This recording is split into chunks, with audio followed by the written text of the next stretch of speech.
There are three tiers to understanding how blame is incorporated in our lives. The first tier is the lowest, where you'll blame anyone for anything.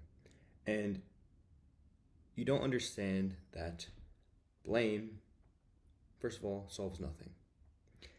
And second of all, if not more important than that, is that wherever you point blame to is where you provide the power. So whoever is responsible for something is in control of it. So if you blame other people, if you blame certain circumstances, or if you blame past events that have led you to where you are in your life, you remove all sense of control. And all that ends up allowing for you to do is to complain instead of actually taking action and doing something about it. Now, you take that second level of understanding. And that's when you begin to understand this idea of blame having control and showing us where the responsibility lies. And that's when you start blaming yourself.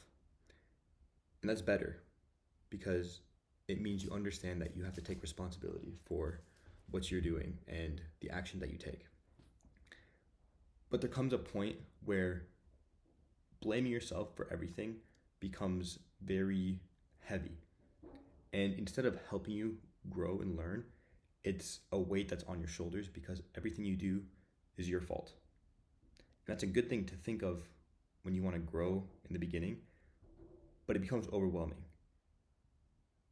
And a lot of times people don't pass this second level of understanding of what blame is and how it can be used in our lives. Now, the highest level is level 3.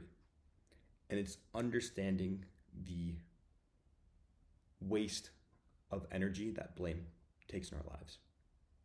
And it's blaming nothing and nobody and nothing at all. No scenarios. There's nothing to be blamed, nobody to be blamed for any specific action, any specific outcome in our lives. And yes, I want to be careful around this because it doesn't mean you're taking away responsibility or reasoning, or I guess you can say blame for actions, because that's not it at all. What it does do is allow you to look at the front window shield rather than the rear view mirror. Because blame is always a past event. You can't blame something or someone for the future because you don't know that it's happened yet. You can only blame someone or something from the past, or I guess you can call it like just past present. But by understanding that blame accomplishes nothing, you then, instead of looking at everything in a defensive and attacking measure, you just take things as they are, as data, as information, as failures that can help you push forward and improve your direction or improve your strengths. Because at the end of the day, the past is the past, and all it is are data points.